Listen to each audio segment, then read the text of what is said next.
Genfuna galaga nti Olivia Lutaya yegalide mutoye busabala ku bichi ya Bobi Wine nakuba omulango okumalisa wa namba nga bwalangira Bobi Wine okubakozesa mwera kino kisanyalaze emirimu n'abantu okukungana Mulobongo ya mukakkanyiza bayise Lubongo ya jabadde yonna nadduka najja yayogedde no Olivia Lutaya okugula otoyo kufuluma mbona asisinkanye Bobi Wine abulakitire era namulangira lwatu nti gwe watusibisa ebbanga lyonna lye tubadde mu komera business zaffe ne zifa gwoli ku beach oli mu kwenjoyinga na mukyalawo bwotunuulira One Love Beach busabala bwe twagireka n'olwaleero bweri toyinza kutugamba nti wali obaddeko mu struggle tulowooza tulwana ffenna mbadde nkusuubira na kusanga mu nsiko sebo gwoli ku beach mulina mukyalawo mwenjoyinga bulamu wabadde ovaawo mpitewo era okukakkanya omukyalo oyo Lubongo yayamaze okujja ne boogera olulimi lweka mbwe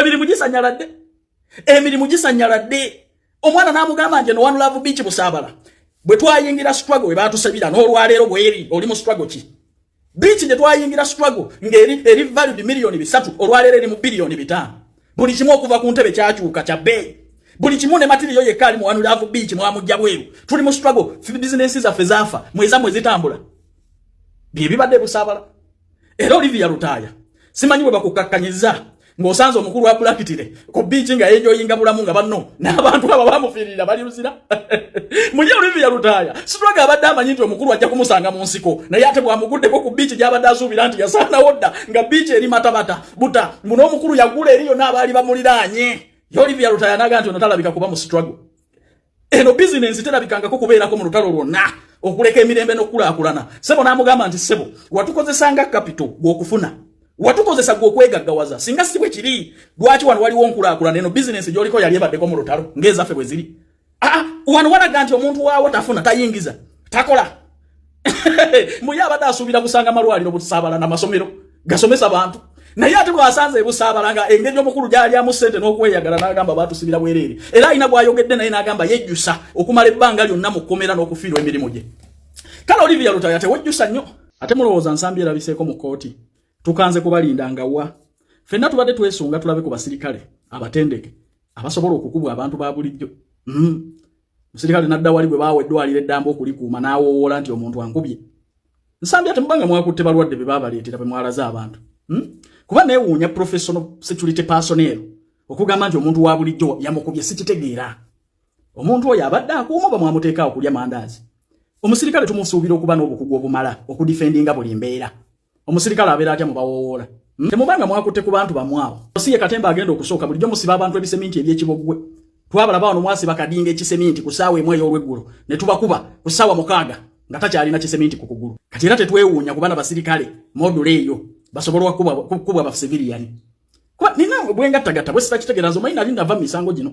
naye kigenda okunyambaza essuuti yange ey'obwalo yanzire mu kooti ng'eri eyita omusirikale agamba nti civilian yamukubye ombuulire wasomera wa era ani akukwalifyinga okubeera security guard nga tolina tekiniki yonna eyinza kuwangula civilian bantu mate mubanga mwakutte kuba mulimu ebiswazo which company was guarding that hospital eyo kibogwe module eyo ndi n'omuntu wa bulijjo asobola okufukamiza singa yabadde banka singa ezo sente zonna tebaze tutte ddala abantu bakuuma bulamu bw'abantu oba mulimu katemba nga bulijjo gwe mubeeramu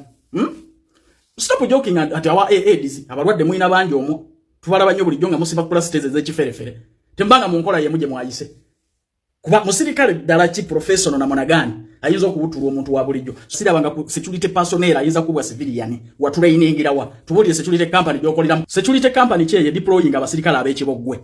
nti ganga n'erumba eddwaliro ne kubulako wadde awenyera ganga n'erumba eddwaliro ne kubulako wadde akubwa wadde asigala mu ddwaliro ajjanjabweko yalumbye eddwaliro ne mubeerawo nga mufenyereketa nti abasirikale baabakubye mutubulire security company kye tugidisqualifying singa yabadde ekuuma banka point yange mugifunye kati lwaki temulabise mu kooti mwapaledinze balwadde be baabaleetera nga bulijjo bwe musiba abantu pulasta watiya gaasi ne mumusiba ekigere kyonna omuntu bamukubye ngumi ne mumuteekako n'okuba okumutima tubalize tubatadde kaaga wama abantu bangeze za update zembawo okuva mu kooti musango gukyatambula lawyer Calvin ate nga nze jaji waagwo nze agutudde mu bitambo buli kimu mugenda kuba mukitegeera bulungi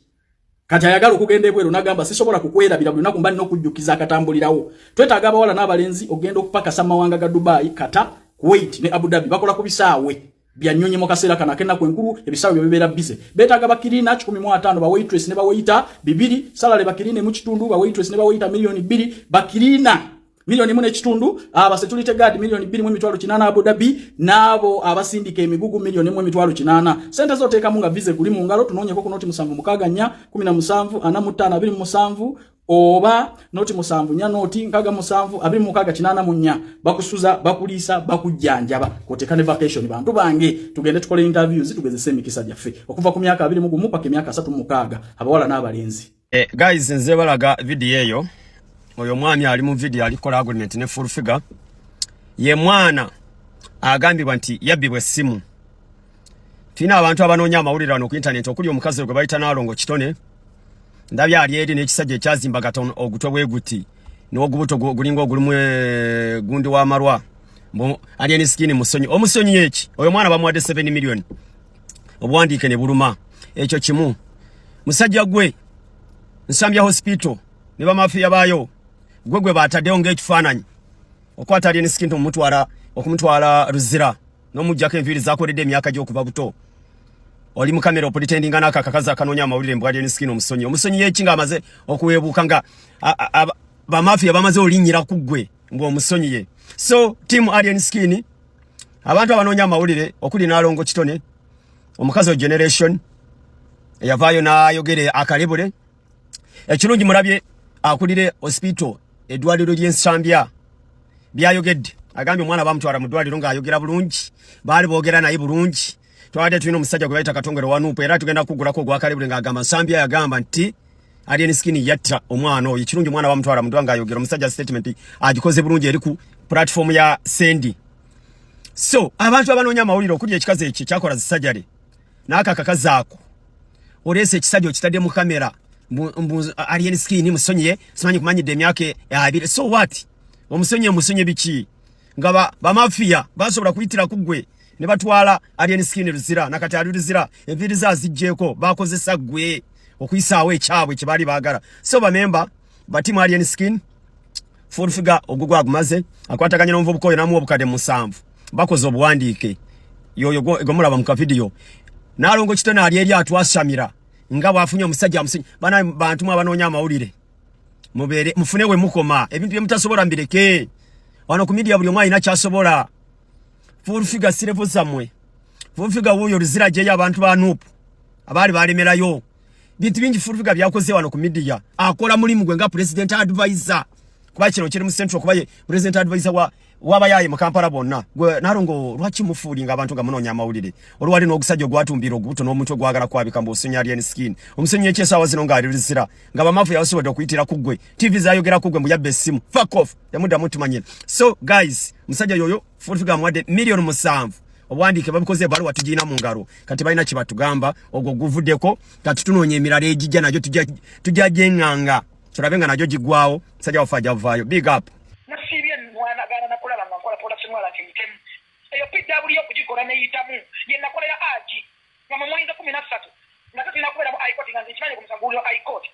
oyo ali baade bamutwala mu high court fere bakomye ku police ne baade bajongeza kandi nga nakolera mu high court baade bamutwala ku apa ne mwana sigale Kampala prison wacha yo mukazi mwana wabayogera tanjijamu wacha babagala alien yabamwagala mu obusolo babogera nze tebanjijamu sisino nya wasajja ma tanino musajja nafaki no mudira musajja wange nino musajja yuyite Yaman dino nyabuganzi abantu bajja obulumi bw'abantu mu mpapa obulumi bw'abantu abantu babujja mu kwagala ikine views juliyo yasse juliyo adafeti no fighting oyo mwala gwe bayita Recho wena tumye nedagala jobless yale semere ya juliyo nasina na kalega nagudde wakana sina na kalega nagudde wesawa 12 nakati Recho kwali kuno ku live oyino kula basitati nga kana tuka mu court oyino kula bante mu bimanyi ndio wili ale msoro bivam ale ni mwagala nga muntu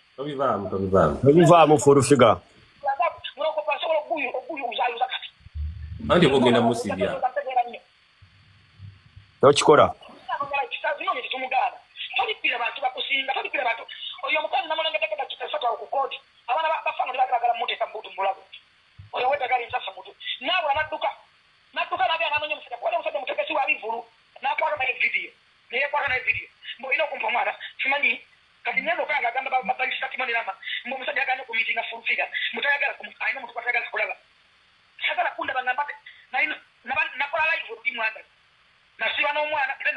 ne tutama tunatata we rutembe akana ngamba mbali kibuli ya kibuli ngaire bitole ya tekayo nenda naganda omusajja paka kiro paka wizo twajikola kushawa ta bebe kuli atolo kunjiri ilo tane zecho police ne ajaruna nakwa twaje kujana kwogera wacho yasumya ko views wacho obana ngo wana ngo muntu mutamwesonye umukazo nyamuteka butumbulago umukazo manyi wabira kimwe wolangako kiri mukwano gwe yaje ne stress na ina kabuto yamanyi nyiniko nakashiba zolo comedian so ngaya kuvuta wanyuti ngatimo zolo mayagala okumuta zolo namugamba nakola kakodi sipwe bakangako afuda warusi abashirikali bageno wali bakopa babere ku bagende ku ne babere emyezi 8 abusibyo deo yakashoto abantu na 8 nensanso ngo mukazo nemuteka kupera olugabo nakumugamba jangu no limere jangu wano kwena yosente soma kana nyamba namuteka kemitwale kabika no zina nemba duba sako moko ba final chama bajangu kunja ko video nemuga tulo yogere musolo kujukira video yezo abasolo kujukira mu kidukira na yanonya kaba kabantu na mungu wali bantangi mad nafo kwa tulo mwite mikwano nzenne bitu byenda ku alien tunonya abantu ababeita baba oyo mukazi yavuma abakazi bonna bawanga alien skin semenende mabosi edi generation yavuma muwaka biye wachaba ye mugagga muwayo mutya tunonya ne million ebite ziriwo tasobola kuzito nagenzo kwa mukuzika nga wade mitwala abiri ate nga yetawadde nga wafangoni kitegedaje ne kigenderwa kye nganonya linnya era mukumusoma bamusome simanyi abi bichi tebasomye fangoni emitwala abiri wi kama ina sene na kakozesa na gapa plus wala gaga ya sawa zino so ko ba kanso bangena bgatodda mukulinya yo kubanga epapaza ini adiriyo nzaji zino nina mukuna abantu bagena kwa ini alien kuide baganda mwana abantu batuleke mali abantu amungena kuba bawo wisent uko ini alien sagala kunjja ko ya ne bizibu yange bimala ne bizibu ya aji inoko nagala aji akoma ku mande kuba nalo suya bayo inoko nagala alien akoma ku mande suya bayo na bitu mu bidezi ijanya le onale bonse kwa kumeo ake wanje ko wayambi vamu nina mu wadde man obiva bali ni akweta agafulu figure mwana abakazi bana batukoze ebintu kati nkwado yo Olivia utaye abakazi batabde bulumi ku mutima n'obusungu kabata nawe ina bozo yamba kabata yaje abantu kumukutu gwo abantu bakote bulumi ku mutima tulina paine sasa kuva ku mitima jafe stop oyo mwana lecho navuga naye ku police ku court lecho muso mobele lecho twaze sagala bi yayibya esawa 12 n'ekitundu nga ntezo muna mususa nyingire yo buti ali wadaso chiko ngandiwa ne chief medi n'abana bala basatu sio nyina manje kuliko mwana umwe wa NV nebro magala afune era nabega kumufuna information nemu temufuna information kwa wali abagala kusactioninga file singaba na manje kamuleka kumadi bagenda kwa file ngaba agamwe kota mkwate mwenu kila badela kozera zona file tuwala kana nazo tuageze sana meeting father kubanga church kikuru bebe ku misa kenzo mukula oyo mukaza kwa za kimani kina ndio taina na kuongea fi kwanza twali sigaliza niyo muntu wakole kutangata kuvako mwana bali sakino mugambo mukazi wa mwandike nina bonda bana yendi muziru am a problem man I'm a problem. I'm telling you I'm a problem nsobola fakira mukazi ya kizima chakagena kuona nzakola roho ni mwangu na yata mno kishinda boya kwa mwanza mno simba ononyanga omukazi ono wacha hizo by'abantu byagalira mu views wacha byagalira mu kabambani wacha byagalira mu kabandabe wacha byagalira kolera mu mwana kasirike kabata man nainze ndagala kugamba mwana balize bebe ko ne balize mama fina ne domze ne sekasin si sekasin jambo gerani msamu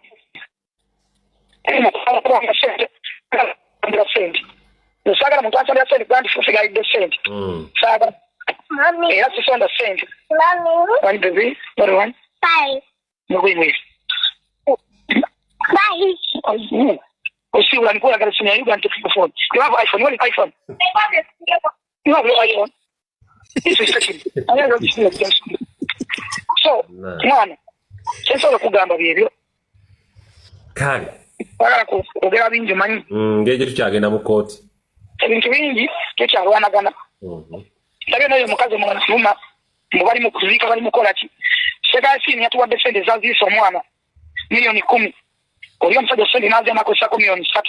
3. Oyo yaita manager wali sijja mwogera ko kati sagala kwogera ku bantu bakyali mu ntalo. Naye sekasini mumwebaze. Ne aja mama fina mu tumwebaze ko doniza bantu de mitwalo 7. Mama fina mwebaza kuva luli wali yagula alien skin yadda ino kuyimbe ewe jo mama fina abadde nga abana gana production wala speed tujikole na mwade kanso nayogera naye na mwadala kubye nabadde munda abaddeyo na bukima mafina alwana kulabanga alien yafuluma era nga bwe kisewa katonna oba kisewa kiki aliyo de kuteeka mu sente ye mama fina omunebalize nnyo abantu abasomikira ngebizibu by'abantu ne bajja okufunya mu likes ne views banange mubawenda break tulaba omuntu ayagala views and likes mu nnaku y'omuntu nze mulaba omusango adi gwe tugulimu according ku statement omukazi gye yayogera kubanga kukitweka omuwabi yani awabe yani ebyo nafsi mateeka abikiriza article 17 ekuwa right okumanya awaba yani